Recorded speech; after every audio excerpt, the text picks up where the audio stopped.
So today we'll be looking at two ways that early Americans viewed government. And the two people that we're going to be focusing on today each had different ideas about how our early republic should be shaped. Alexander Hamilton, you may have heard of because of the musical, was a big advocate for government power. He felt that we should structure our government around big business, manufacturing, trade, basically to become a replica of what Britain had been. Jefferson, on the other hand, believed in individual liberties and wanted small government and really wanted to see a country that would be built around farming, not big economic power, because he was mainly concerned about individual rights. So for Alexander Hamilton, the key was to get people who were very smart and well-educated, just like him, to be running the government. He also felt that manufacturing and economic power were the way to build the country into a great power. And he also felt that a banking system like the one in Britain was the key to building a kind of stability.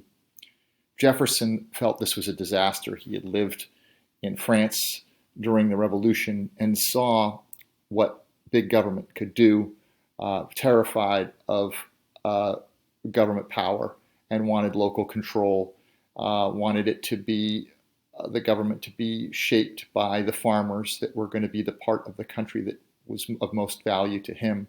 So he wanted a small government that would guarantee individual freedoms. So this is Thomas Jefferson's idea of independence and freedom, a farm that would be totally self-sufficient. Ironically, Jefferson lived on a plantation with 600 enslaved people, so he was hardly independent. But in his mind, he was. Right? So this was an ideal image of what an independent farm would look like. Notice that it's in the middle of the countryside. He lives alone. He's totally self-sufficient. He doesn't need government help for anything. Jefferson's idea of government was built on the idea of the agrarian ideal. Agrarian basically means farming. And so as you can see from these pictures, there's a dignity and a value to farming. Farming is the way that you raise your own food. It's the way you become independent. And the connection to the land is the key. You build your own things on a farm. You raise your own food, unlike the bankers in Hamilton's world that live on the work of other people, that don't add any value themselves. So Jefferson wanted to build a country around people like these. Hamilton, on the other hand, believed in cities. That's why his house, which is there, you can see it on the left, being lifted out of its previous location, was in the middle of New York City, right by Wall Street. And you can see his picture in front of, or not his picture, his sculpture in front of Wall Street, which really emphasizes the importance of Hamilton to the banking system. And so the key idea is that we're going to build the country around banking and big government.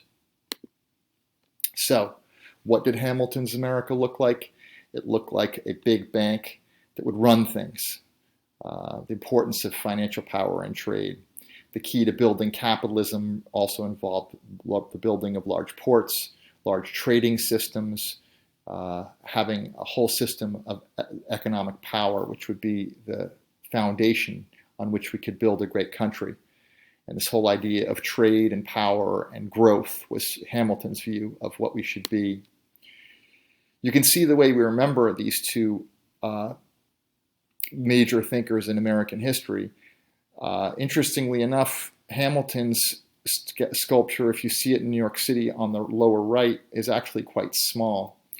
And even his memorial by Wall Street, it's actually very close to where the World Trade Center used to be before 9/11. You can see a picture of it, and it's just not even a picture of him, it's just his name.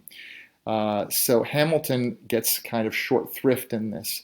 On the other hand, Jefferson is remembered with a giant sculpture in the middle of the Jefferson Memorial, which is a giant Roman-inspired temple right in the middle of Washington, D.C. Massive, suggesting that perhaps we're more interested in Jefferson's contributions and his image of things than we are in Hamilton's.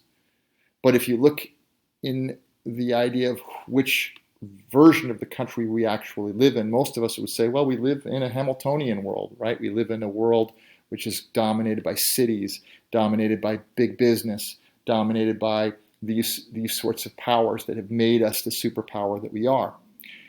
However, if you really think about it, huge parts of our country are also Jeffersonian, right? People that live in more rural locations that want a more direct connection to their government and to democracy, to individual rights. So I think it's fair to say that we live in a Hamiltonian world, but we have kind of a Jeffersonian worldview. We have an ideology, a way of thinking, which is Jeffersonian. So I think when you think about the way that our country works, it's a tension between centralized power and individual rights.